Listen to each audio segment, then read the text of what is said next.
റയാൻഷും റോഷ്നിയും വീട്ടിലേക്ക് വരുമ്പോൾ മുറ്റത്തൊരു കാറുണ്ട്. ഏട്ടത്തിൻ്റെ വീട്ടിലെ കാറാണെന്ന് തോന്നും. റസ്റ്റൊക്കെ കഴിഞ്ഞു കാണും.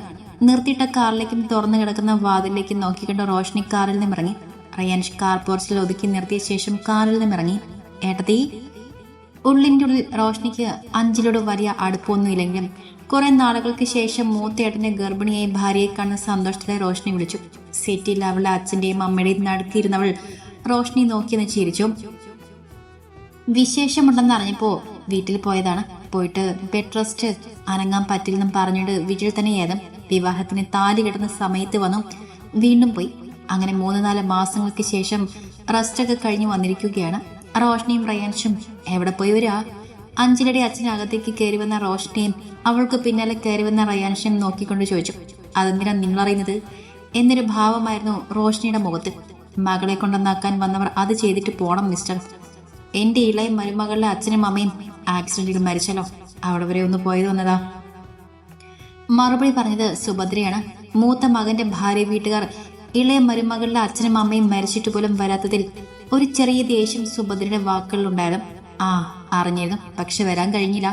അന്നായിരുന്നു മോളെ കൊണ്ട് സ്കാനിങ് പോവേണ്ട ദിവസം. പോയി വന്നപ്പോൾ ഒരു ദിവസം കഴിഞ്ഞു. പിന്നെ വന്ന് സങ്കടം മറിക്കാൻ ആ കുട്ടിയുമായി അഞ്ജുവിന് വലിയ അടുപ്പമൊന്നും ഇല്ലല്ലോ, അതാ വരാതിരുന്നത്. അഞ്ജലിയുടെ അമ്മ പറയുമ്പോൾ സുഭദ്ര ഒന്നും മോളി. ഇതൊന്നും ആരും പറഞ്ഞു ചെയ്യിക്കേണ്ട കാര്യമല്ലോ, കണ്ടറിഞ്ഞ് ചെയ്യേണ്ട കാര്യങ്ങളാണ്. അതിന് അവർക്ക് താല്പര്യമില്ലെങ്കിൽ വേണ്ട. റയാൻഷ് നേരെ അടുക്കളയിൽ പോയി ഫ്രിഡ്ജ് തുറന്നൊരു കുപ്പി തണുത്ത വെള്ളം എടുത്ത് കുടിച്ചു. കുപ്പി ഫ്രിഡ്ജിൽ തന്നെ വെച്ച് അതുപോലെ അവൻ തിരിഞ്ഞു നടന്നു. ഹാളിലൂടെ പോകുമ്പോൾ അവർ പറഞ്ഞതൊക്കെയും അവൻ കേട്ടിട്ടുണ്ട്. കിച്ചു. അടുക്കളയിൽ നിന്ന് തിരിച്ചു വരുന്നവനെ സുഭദ്ര വിളിച്ചു. രുദ്രന്റെ ബന്ധുക്കാരല്ലേ? മിണ്ടാതെ പോകുന്നത് ശരിയല്ലല്ലോ, അതാണ് സുഭദ്ര വിളിച്ചത്. എന്താ കിച്ചു കണ്ടിട്ടൊരു മൈൻഡില്ലാത്തത്? ബിസിനസ്സൊക്കെ എങ്ങനെ പോകുന്നു? നടത്തം നിർത്തി സുഭദ്രയെ നോക്കി നിന്നവനോട് അഞ്ജലിയുടെ അച്ഛൻ ചോദിച്ചു. അവനെ നോട്ടവും അയാളിലേക്ക് നീണ്ടു. സോറി എങ്കിൽ, ഞാൻ അങ്ങനെ മകളെ കണ്ടിട്ടുണ്ടെങ്കിലും വലിയ അടുപ്പമൊന്നുമില്ലല്ലോ. അവരുടെ പേരൻസ് എന്ന നിലയ്ക്ക് നിങ്ങളെയും അറിയില്ല, അതാ മിണ്ടാതെ പോയത്. ബിസിനസ്സൊക്കെ നന്നായി പോകുന്നു. റയാൻഷ് ഒരു പ്രത്യേക ടൂണിൽ കളിയാക്കലുള്ള പറയുമ്പോൾ റോഷ്നി പൊട്ടി വന്ന ചിരി പുറത്തേക്ക് വരാതെ 2 ചുണ്ടുകളും ഉള്ളിലാക്കി അടക്കി പിടിച്ചോണ്ട് ചിരിച്ചു. കിച്ചു, ഓഫീസിൽ പോയി വരുന്നതല്ലേ, പോയി ഫ്രഷ് ആയി വാ. സുഭദ്ര അവനെ നോക്കി പറഞ്ഞതും അവൻ മുകളിലേക്ക് നടന്നു. ഒന്നും മിണ്ടാതെ പോയിരുന്ന ചെക്കനെ പിടിച്ച് നിർത്തേണ്ടിയിരുന്നില്ല എന്ന പോലെയാണ് സുഭദ്രയുടെ നിൽപ്പ്. അഞ്ജലിയും അവളുടെ അച്ഛനും അമ്മയും ആണെങ്കിൽ അവനോടൊന്നും ചോദിക്കേണ്ടിയിരുന്നില്ലെന്ന പോലെയാണ് നിൽപ്പ്. കാര്യം അവർ പറഞ്ഞത് അവൻ തിരിച്ചടിച്ചതാണ്. പക്ഷെ അതിലൊരു ചളിപ്പ്. ബന്ധുക്കാരല്ലേ, അങ്ങനെയൊക്കെ പറയാൻ പാടുണ്ടോ? കിച്ചുവിന് ഞങ്ങൾ വന്നത് പിടിച്ചില്ലെന്ന് തോന്നുന്നു. അതുകൊണ്ടൊന്നും അല്ലെങ്കിൽ, കിച്ചുവേട്ടന്റെ ഭാര്യയുടെ അച്ഛനും അമ്മയും മരിച്ചിട്ട് നിങ്ങൾ വന്നില്ലല്ലോ, അതിന് നിങ്ങൾ പറഞ്ഞ വിശദീകരണം ഏട്ടനെന്ന് തിരിച്ചടിച്ചെന്നേ ഉള്ളൂ. അതിന് പിടിച്ചില്ല, തട്ടിയില്ല എന്നൊന്നും പറയണ്ട. കുഞ്ഞി അകത്തു പോ. സുഭദ്ര തോറ്റ പോലെ പറയുമ്പോൾ കുഞ്ഞി അയാളെ നോക്കി പുജിച്ചുകൊണ്ട് മുകളിലേക്ക് നടന്നു. അനിയനും ഏട്ടനുമൊക്കെ കണക്കാം. ഇനി ഇതിന്റെ മൂത്ത ഒരെണ്ണം ഉണ്ടല്ലോ, എൻ്റെ ഒരേ ഒരു മരുമകൻ. ഇതിനേക്കാൾ കഷ്ടമാണ്. അയാൾ ആരോടൊന്നില്ലാതെ പറയുമ്പോൾ അഞ്ജലിയുടെ മുഖം വാടി. എൻ്റെ മകളെ ഇവിടെ നിർത്താൻ എനിക്കൊരു താല്പര്യമില്ല. ഡെലിവറി കഴിഞ്ഞ കുഞ്ഞിനെയും കൊണ്ട് ഇങ്ങോട്ട് വരാനാ ഞങ്ങൾക്ക് താല്പര്യം. പക്ഷെ നിങ്ങളുടെ മകൻ സമ്മതിക്കണ്ടേ? ഇന്ന് വന്നില്ലെങ്കിൽ പിന്നെ നിങ്ങളുടെ മകന് ഇങ്ങനൊരു ഭാര്യ ഇല്ലത്രേ. അവനെ കണ്ട് 2 വർത്തമാനം പറയാനാ ഞാനിന്ന് വന്നത്. ഇവിടെ ഇല്ലാത്തത് അവന്റെ ഭാഗ്യം. അയാൾ പറയുമ്പോൾ സുഭദ്ര നോക്കിയത് സെറ്റിൽ തലയും താഴ്ത്തിയിരിക്കുന്ന അഞ്ജലിയാണ്. എന്നാ ഞങ്ങൾ ഇറങ്ങട്ടെ, ഇനി രുദ്രന് ഒഴിവുള്ള ഒരു ദിവസം നോക്കി വരാം. അത്രയും പറഞ്ഞുകൊണ്ട് അഞ്ജലിയുടെ അപ്പുറവും ഇപ്പുറവും ഇരുന്നവർ എഴുന്നേറ്റു. പോയിട്ട് വരാം, എന്തെങ്കിലും ബുദ്ധിമുട്ടുണ്ടെങ്കിൽ വിളിക്കേ. അവരത് പറഞ്ഞുകൊണ്ട് പുറത്തേക്ക് പോകുമ്പോൾ അഞ്ജലിയും സുഭദ്രയും അവർക്ക് പിന്നാലെ നടന്നു. അവരുടെ കാർ കണ്ണിൽ നിന്നും മറിഞ്ഞതും അഞ്ജലിയും സുഭദ്രയും അകത്തേക്ക് നടന്നു. മോളും രുദ്രനും തമ്മിൽ എന്തെങ്കിലും പ്രശ്നമുണ്ടോ? അകത്തേക്ക് നടക്കുമ്പോൾ സുഭദ്ര ചോദിച്ചു. അവരുടെ പേഴ്സണൽ കാര്യങ്ങളിൽ ഇടപെടുന്നതൊന്നും സുഭദ്രയ്ക്ക് അത്ര ഇഷ്ടമല്ലെങ്കിലും ചോദിക്കാതിരിക്കാൻ അവർക്കായില്ല. മക്കളുടെ ജീവിതം മുന്നിൽ തകർന്നടിയുന്നത് കാണാതിരിക്കാനുള്ള ആഗ്രഹം. അങ്ങനെ കാര്യമായിട്ടൊന്നുമില്ല. എന്നത്തെയും പോലെ ഇങ്ങോട്ട് വരാത്തതിന് അങ്ങോട്ടും ഇങ്ങോട്ടും പറഞ്ഞു. ഞാൻ വന്നല്ലോ, അതുകൊണ്ട് അതവിടെ തീർന്നു. ഒരു ചെറുചീരിയുടെ അഞ്ചു പറയുമ്പോൾ സുഭദ്രയും ചിരിച്ചു. മക്കളുടെ കാര്യത്തിലോ മരുമക്കളുടെ കാര്യത്തിലോ അധികം സ്വാതന്ത്ര്യം എടുക്കാത്ത ആളാണ്. എന്ന അവരുടെ കാര്യത്തിൽ ശ്രദ്ധയുണ്ട് താനും. ഈ യാത്രയൊക്കെ കഴിഞ്ഞ് വന്നതല്ലേ, മോള് കുറച്ചു നേരം പോയി കിടന്നോ? കുടിക്കാനോ കഴിക്കാനോ എന്തെങ്കിലും വേണോ? സുഭദ്ര ചോദിക്കുമ്പോൾ അഞ്ചു വേണ്ടെന്ന് തലയാട്ടി. അവൾ റൂമിലേക്ക് പോകുന്നതും നോക്കി സുഭദ്ര തിരിഞ്ഞതും മുന്നിൽ അപ്പച്ചി നിൽക്കുന്നുണ്ട്. മരുമക്കളെ ഇങ്ങനെ തലയിലേറ്റി നടക്കണം. അവർ പറയുന്നതൊക്കെ അനുസരിച്ച് എന്നാൽ പിന്നെ കുറെ കഴിഞ്ഞ് നമ്മളെ ഒരു വിലയില്ലാതാകും. അതിന് നിൽക്കണ്ട. നമുക്ക് ആവത്തുള്ള കാലം നമ്മൾ അവരെ ഉറപ്പിക്കാതെ നോക്കിയാൽ നമ്മളൊന്ന് കിടക്കുമ്പോൾ നമ്മളെ നോക്കാനും ആളുണ്ടാകും ചേച്ചി. ഞാൻ അങ്ങനെയേ ചിന്തിക്കുന്നുള്ളൂ. സുഭദ്ര ചിരിയോടെ അതും പറഞ്ഞുകൊണ്ട് അകത്തേക്ക് നടക്കുമ്പോൾ അപ്പച്ചി അവരെ ഒന്ന് തുറച്ചു നോക്കി. അനുഭവിക്കുമ്പോൾ പഠിച്ചോളുമെന്ന് പിറുപിറുക്കുകയും കൂടെ ചെയ്തു. കിച്ചു കുളി കഴിഞ്ഞിറങ്ങുമ്പോൾ ടേബിൾ വെച്ചിരുന്ന ഫോൺ റിങ് ചെയ്യുന്നുണ്ട്. വൈഫ് എന്ന് കണ്ടതും അവൻ അറ്റൻഡ് ആക്കി ചെവിയിൽ വെച്ചു. ഹലോ, കിച്ചുവേട്ടൻ വീട്ടിലെത്തിയോ? എത്തി. കയ്യിലുള്ള ടവൽ തലമുടി തുടച്ചുകൊണ്ട് അവൻ മറുപടി കൊടുത്തു. ഞാൻ വീട്ടിലെത്തിയെന്നറിയാൻ വിളിച്ചതാണ്. ശരി വെച്ചോ, ഞാൻ രാത്രി അധികം വൈകാതെ വരാം. അവൻ പറയുമ്പോൾ ലച്ചു ഒന്ന് മൂളിക്കൊണ്ട് ഫോൺ കട്ടാക്കി. കാര്യം അറിയാൻ വിളിച്ചു. അത് കഴിഞ്ഞപ്പോൾ വെച്ചു. കൂടുതൽ ഒരു വിശേഷം പറച്ചില്ലെന്നും മനസ്സ് ശരിയല്ല. ഫോൺ ടേബിൾ തന്നെ വെച്ചുകൊണ്ട് അവൻ ഡ്രസ്സ് മാറ്റി കഴിഞ്ഞ ശേഷം അവൻ ലാപ്പെടുത്ത് ബെഡിലിരുന്നു. ഓഫീസിൽ നിന്ന് നേരത്തെ വന്നതുകൊണ്ട് ഒത്തിരി വർക്കുണ്ട്. അത് ഓരോന്നോരോന്നായി ചെയ്ത് തീർന്നു വന്നപ്പോൾ സമയം 9 കഴിഞ്ഞു. കുഞ്ഞു കഴിക്കാൻ വിളിക്കാൻ വേണ്ടി വന്നപ്പോഴാണ് അവൻ ലാപ്പ് അടച്ചു വെച്ച് എഴുന്നേറ്റത്. ഭക്ഷണം കഴിച്ചു കഴിഞ്ഞ ഉടനെ തന്നെ അവൻ ലച്ചുവിന്റെ വീട്ടിലേക്ക് ഇറങ്ങി. അപ്പോഴേക്കും രുദ്രനും എത്തിയിരുന്നു. എല്ലാവരോടും പറഞ്ഞ് അവൻ ഇറങ്ങി. രുദ്രൻ അകത്തേക്ക് കയറി വാതിലൊക്കെ അടച്ച് ലോക്കാക്കി മുകളിലേക്ക് പോകാൻ നിൽക്കുകയാണ്. അടുക്കളയിൽ ലൈറ്റൊക്കെ ഓഫ് ചെയ്ത് സുഭദ്ര വരുന്നത്. നീ കഴിച്ചിട്ടാണോ വന്നത്? ആ അമ്മ, പോയി കിടന്നോ, ഞാൻ കഴിച്ചതാ. അതും പറഞ്ഞിട്ട് അവൻ മുകളിലേക്ക് നടന്നു. അവന്റെ മൂടിക്കെട്ടിയ പോക്ക് കണ്ടപ്പോൾ തന്നെ അഞ്ജലി വന്ന വിവരം അവൻ അറിഞ്ഞിട്ടില്ലെന്ന് സുഭദ്രയ്ക്ക് തോന്നി. രാത്രി ഒരു 8 മണിക്ക് ഭക്ഷണം കഴിച്ച് മുകളിലേക്ക് പോയതാണ് അഞ്ജലി. പിന്നെ വന്നിട്ടില്ല, വരത്തുമില്ല. സുഭദ്ര രുദ്രനെ നോക്കിയ ശേഷം ഹാളിലെ ലൈറ്റ് ഓഫാക്കി റൂമിലേക്ക് നടന്നു. ചാരിക്കിടന്ന വാതിൽ തുറന്ന രുദ്രനകത്തേക്ക് കയറി. വലത്തെ കാലെടുത്ത് വെച്ചതും അവന്റെ കണ്ണുകൾ വിടർന്നു. രാവിലെ ആ റൂമിൽ നിന്ന് അവൻ പോകുന്നത് വരെ ഇല്ലാത്തൊരു മണം ഇപ്പോൾ റൂമിലുണ്ട്. അഞ്ജു, ലൈറ്റ് ഓണാക്കി ഒത്തിരി സന്തോഷത്തോടെ രുദ്രൻ വിളിച്ചതും കർട്ടന്റെ പിന്നിൽ ഒളിച്ചെന്നുള്ള ഒരു ചിരിയുടെ പുറത്തേക്ക് വന്നു. രുദ്രൻ പാഞ്ഞുപോയി അവളെ ഇറക്കെ കെട്ടിപ്പിടിച്ചു. രണ്ടുപേരുടെയും കണ്ണുകൾ നിറഞ്ഞിരുന്നു. 2 മാസത്തിന് ശേഷമാണ് ഇതുപോലൊരു കെട്ടിപ്പിടുത്തം, ഒരു ചേർത്ത് പിടിക്കൽ. നിന്റെ അമ്മയും അച്ഛനെയും വിട്ട് ഇപ്പോഴെങ്കിലും എന്റെ അടുത്തേക്ക് വരാൻ തോന്നിയല്ലോ. അവളിൽ നിന്ന് പതി അകന്നു മാറി ആ നെറ്റിൽ ഒരു ഉമ്മ കൊടുത്തുകൊണ്ട് അവൻ പറയുമ്പോൾ അഞ്ജലിയുടെ മുഖം താഴ്ന്നു. വിശേഷമാണെന്നറിഞ്ഞ് അന്ന് വന്ന് കൊണ്ടുപോയതാണ് അഞ്ജലിയുടെ അച്ഛനും അമ്മയും അവളെ. ഇടയ്ക്ക് 1 മാസം വരെ രുദ്രൻ പോയിരുന്നു. അവസാനത്തെ പോക്കിന് അഞ്ജലിയോട് കൂടെ വരാൻ പറഞ്ഞിട്ടും അവൾ വന്നില്ല. അവളുടെ അച്ഛനും അമ്മയും വിട്ടില്ലെന്ന് പറയുന്നതാകും കൂടുതൽ ശരി. അതിനുശേഷം രുദ്രൻ അങ്ങോട്ട് പോയിട്ടില്ല. നിന്റെ അച്ഛനും അമ്മയും നോക്കുന്നത് പോലെ തന്നെ ഇവിടെയുള്ളവരും നോക്കില്ലേ? പിന്നെന്താ അവിടെ തന്നെ നിൽക്കുന്നത്? ഇവിടെയുള്ളവരെ നിനക്ക് അല്ല, നിന്റെ അച്ഛനും അമ്മയ്ക്കും ഇത്ര വിശ്വാസമില്ലേ? അഞ്ജുന് താഴ്ന്നു പോയ മുഖം പിടിച്ചുയർത്തിക്കൊണ്ട് അവൻ പറയുമ്പോൾ അഞ്ജുണ്ടെന്ന് തല കുലുക്കി. അച്ഛനും അമ്മയും അങ്ങനെയായി പോയി രുദ്രേട്ടാ. എന്നെ വലിയ കാര്യം ആണായും പെണ്ണായും ഞാൻ ഒരാളല്ലേ ഉള്ളൂ. അതിൻ്റെയാണ്. ഞാൻ പോന്നാ പിന്നെ അവിടെ ആരുമില്ലല്ലോ, അതിൻ്റെ സങ്കടമാണ്. അങ്ങനെയുള്ളവരൊന്നും മകളെ കെട്ടിക്കരുത്. അഞ്ജുവിൽ നിന്ന് അകന്നു മാറി അവളുടെ മുന്നിൽ മുട്ടുകുത്തിയിരുന്നുണ്ട് അവൻ പറയുമ്പോൾ അഞ്ജു ഒന്ന് ചിരിച്ചു. ഈ കാണുന്ന മസിലി പിടുത്തവും ദേഷ്യമൊക്കെയുള്ളൂ. ആളൊരു പാവമാണ്. ദേഷ്യം വരുന്ന സമയം വായിൽ തോന്നിയതൊക്കെ വിളിച്ചു പറയും. പക്ഷെ കുറിച്ച് കഴിഞ്ഞാൽ പിന്നെ അങ്ങനെ ഒരാളെയല്ല, എല്ലാം മറന്നിട്ടുണ്ടാകും. പപ്പയുടെ കുഞ്ഞാ, എത്ര ദിവസമായി കഴിഞ്ഞിട്ട് പപ്പേനെ മറന്നോ? അഞ്ജുവിന്റെ വയറിൽ പതിയെ മുത്തിക്കൊണ്ട് രുദ്രൻ പറയുമ്പോൾ അഞ്ജു അവന്റെ തലമുടിയിൽ പതിയെ തലോടി. എന്തേ വന്നത്? അവൻ നിലത്തുനിന്ന് എഴുന്നേറ്റുകൊണ്ട് ചോദിക്കുമ്പോൾ അഞ്ജു വീണ്ടും തല താഴ്ത്തി. സംസാരിക്കാനോ പ്രതികരിക്കാനോ ഒന്നും അറിയാത്ത ഒരു പെൺകുട്ടിയാണ് അഞ്ജലി എന്ന് രുദ്രന് തോന്നിയിട്ടുണ്ട്. അച്ഛനും അമ്മയും ഒന്നിനും ഒരു കുറവുമില്ലാതെ വളർത്തി വലുതാക്കി വഷളാക്കി വെച്ച ഒരു പെൺകുട്ടി, അതാണ് അഞ്ജലി. രുദ്രന് ജീവനാണ്. എന്നാൽ അച്ഛനും അമ്മയും വന്നാൽ അവിടെ രുദ്രന് സ്ഥാനമില്ല. പിന്നെ അവരാണ് അവളുടെ ലോകം. അങ്ങനെ ഇടയ്ക്കിടയ്ക്ക് ചില പ്രശ്നങ്ങൾ അവർക്കിടയിൽ ഉണ്ടാവാറുണ്ട്. അതിനിടയിൽ വേറെ കുഴപ്പങ്ങളൊന്നുമില്ല. പറ. അഞ്ജുവിന് താഴ്ന്നു പോയ മുഖം പിടിച്ചുയർത്തിക്കൊണ്ട് അവൻ ചോദിക്കുമ്പോൾ അഞ്ജലിയുടെ കണ്ണുകൾ നിറഞ്ഞു. ഇന്ന് വന്നില്ലെങ്കിൽ ഇനി ഇങ്ങോട്ട് വരണ്ടെന്ന് പറഞ്ഞില്ലേ? ഇങ്ങനെയൊരു ഭാര്യയും കുഞ്ഞും ഇല്ലെന്ന് പറഞ്ഞില്ലേ? ശബ്ദം ഇടറിക്കൊണ്ട് അഞ്ജു പറയുമ്പോൾ രുദ്രൻ ചിരിയോടെ അവളെ ചേർത്ത് പിടിച്ചു. നീ എൻ്റെ അടുത്തേക്ക് വരാത്തത് കൊണ്ടല്ലേ? എനിക്ക് ദേഷ്യം വന്നിട്ടല്ലേ? ഇഷ്ടം കൊണ്ടല്ലേ? അവളെ ബെഡിലിരുത്തിക്കൊണ്ട് പറയുമ്പോൾ അഞ്ജു അവനെ നിറഞ്ഞ കണ്ണുകളോടെ നോക്കി.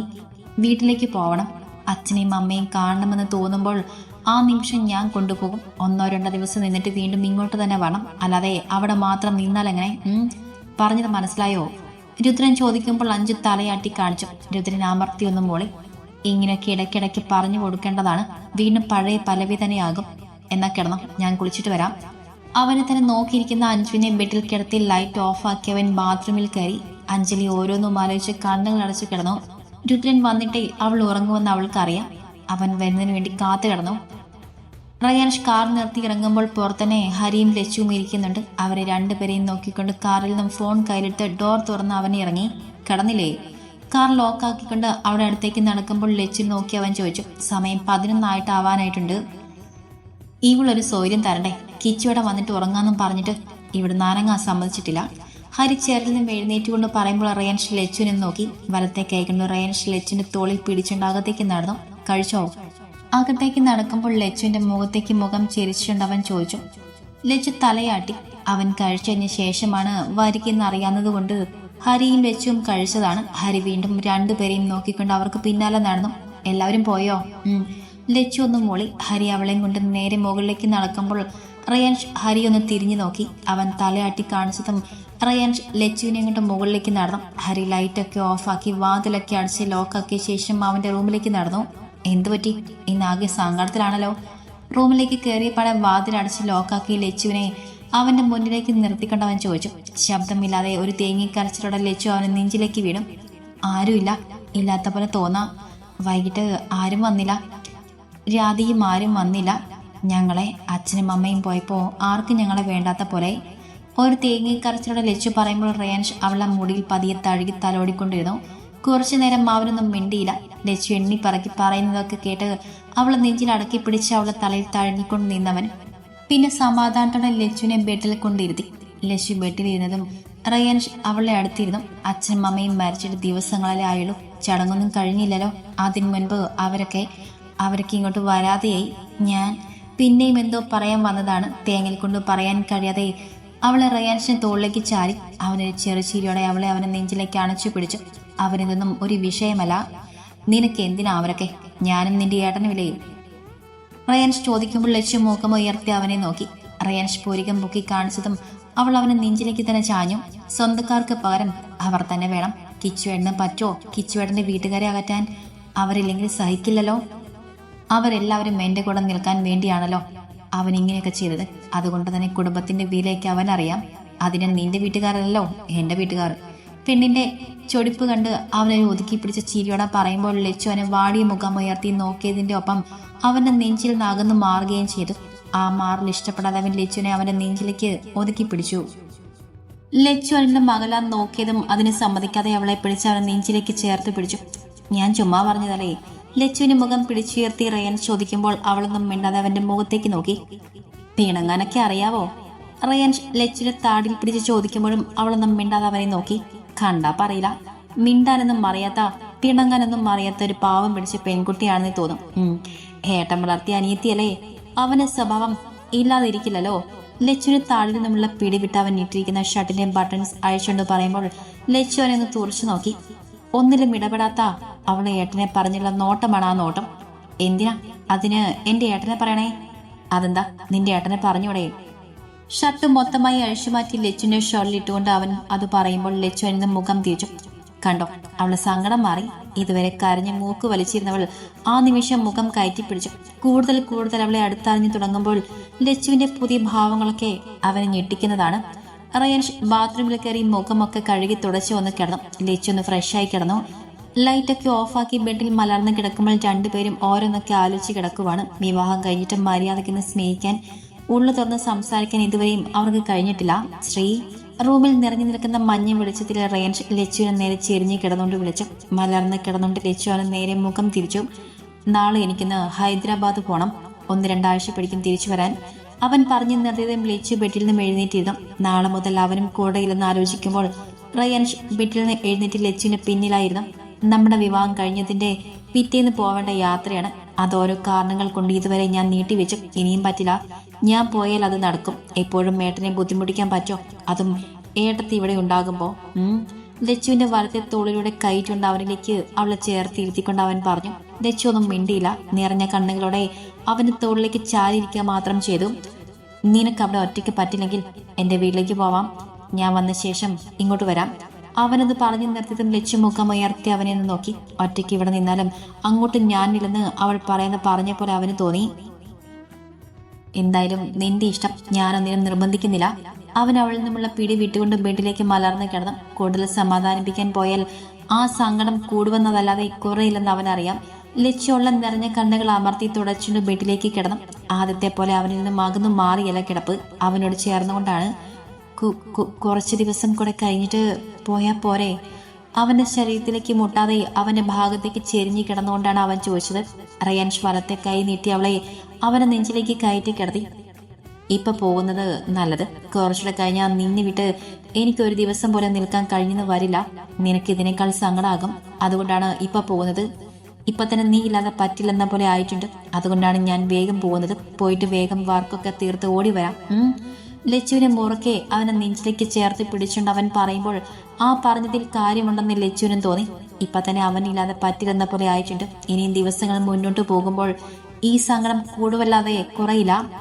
ഞാനൊരു ബിസിനസ്മാൻ അല്ലേ, നീ ഒരു ബിസിനസ്മാന്റെ ഭാര്യയല്ലേ. ഇതൊക്കെ നമ്മുടെ ജീവിതത്തിൽ ഇടയ്ക്കിടയ്ക്ക് നടക്കേണ്ടതല്ലേ. എനിക്കിനിയും കുറെ യാത്രയൊക്കെ ചെയ്യേണ്ടി വരും. അപ്പോഴൊക്കെ ഇങ്ങനെ കരഞ്ഞിരുന്നാൽ ശരിയാവില്ല. ഇതൊക്കെ പൊരുത്തപ്പെട്ട് വേണം മുന്നോട്ട് പോവാൻ. റയാൻഷ് പറയുമ്പോൾ ലച്ചു ഒന്നും മിണ്ടാതെ അവന്റെ മുഖത്തേക്ക് നോക്കുക മാത്രം ചെയ്ത്. അല്ലാതെ അതിൽ അവൾക്കൊന്നും പറയാനില്ല. അവൻ പറയുന്നതൊക്കെ ശരിയാണെന്ന് അവൾക്കറിയാം. അച്ഛൻ പോയിരുന്നത് അവർക്കറിയാം. ഹരിയൻ ചെയ്യുന്നത് ബിസിനസ്സാണ്. ഇടയ്ക്കിടയ്ക്ക് ഓരോ ആവശ്യങ്ങൾക്ക് പോയിരുന്നു, ഇനിയും പോകും. ലച്ചു കണ്ണൊക്കെ അമർത്തി തുളച്ചുകൊണ്ട് റയാൻഷിന്റെ മുഖത്തേക്ക് നോക്കി. അവന്റെ നോട്ടവും അവളിലായിരുന്നു. കരഞ്ഞു നനഞ്ഞ കണ്ണുകൾ പീലികൾ പോലും നനഞ്ഞുകൊണ്ട് പരസ്പരം ഒട്ടിപ്പിടിച്ച് കിടക്കുന്നുണ്ട്. ചുണ്ടുകൾ പരസ്പരം കൂട്ടിമുട്ടാതെ അവൾ തേങ്ങുന്നുണ്ട്. നനവില്ലാത്ത വരണ്ട ചുണ്ടുകൾ പരസ്പരം അകന്നു നിൽക്കുന്നു. അതൊന്നും അവന്റെ ഉമ്മനീര് കൊണ്ട് നനയ്ക്കാൻ അവൻ കൊതിച്ചു. നീ ഉറങ്ങിക്കേ, ലച്ചുവിന്റെ മുഖത്ത് നോക്കി പറയുന്നതിന്റെ ഒപ്പം അവൻ കമിഴ്ന്ന് കിടക്കുകയും ചെയ്തു. ലച്ചു ഒന്നും മനസ്സിലാവാതെ അവനെ നോക്കി. കുറച്ചു നേരം അവളും ആ കിടപ്പ് കിടന്നു. ശേഷം മുഖം അവന്റെ നഗ്നമായി പുറത്തേക്ക് അമർത്തി വെച്ചുകൊണ്ട് അവനെ മുറുക്കെ കെട്ടിപ്പിടിച്ചുകൊണ്ട് കിടന്നു. റയാൻഷ് ഒന്നും മിണ്ടാതെ അലങ്ങാതെ കുറച്ചധികം നേരം അങ്ങനെ കിടന്നു. ശ്രീ, റയാൻഷ് വിളിച്ചതും ലച്ചു മുഖം ഉയർത്തി. റയാൻഷ് ചെരിഞ്ഞു കിടന്നതും ലച്ചു അവനെ നോക്കി. ഉറങ്ങിക്കോ. രണ്ട് കൈകൊണ്ടും അവളെ മുറുക്കെ കെട്ടിപ്പിടിച്ചുകൊണ്ട് അവൻ പറഞ്ഞതും അവളൊരു ചിരിയോടെ അവനെ നെഞ്ചിലേക്ക് പതിഞ്ഞു കിടന്നു. രണ്ടുപേരും ആ കിടത്തത്തിൽ എപ്പോഴും ഉറക്കത്തിലേക്ക് വീണു. രാവിലെ നേരത്തെ എഴുന്നേറ്റ് റയാൻഷാണ്. ചെരിഞ്ഞു കിടന്നിരുന്നവൻ കണ്ണുകൾ തുറന്നു നോക്കി. മുന്നിലെ കാഴ്ച ഒന്ന് ക്ലിയർ ആയതും അവൻ മുഖം ഒന്നുകൂടെ അവിടേക്ക് അമർത്തി ലച്ചുവിനെ ചുറ്റിപ്പിടിച്ചു. രാത്രി കിടക്കുമ്പോൾ അവൾ അവന്റെ നെഞ്ചിലാണെങ്കിൽ ഇപ്പോഴവൻ അവളുടെ നെഞ്ചിലാണ്. ലച്ചുവിനെ ഒന്നുകൂടെ അവനിലേക്ക് അമർത്തി പിടിച്ചതും ലച്ചു ഒന്ന് കിടന്ന് പൊളഞ്ഞു. എല്ല് നുറങ്ങുന്ന പോലെ അവൻ ചുറ്റിപ്പിടിച്ചപ്പോൾ പെണ്ണിന് വേദനിച്ചതാണെന്ന് അറിഞ്ഞപ്പോൾ അവൻ ആ പിടിവിട്ട് നേരെ കിടന്നു. അപ്പോഴും എന്തൊക്കെയോ ആ കിടക്കുന്നവളെ ചെയ്യാൻ അവന്റെ കൈ തരിച്ചു. എല്ലാം മടക്കി പിടിച്ചുകൊണ്ട് അവൻ ബെഡിൽ നിന്നും എഴുന്നേറ്റ് ബാത്റൂമിലേക്ക് നടന്നു.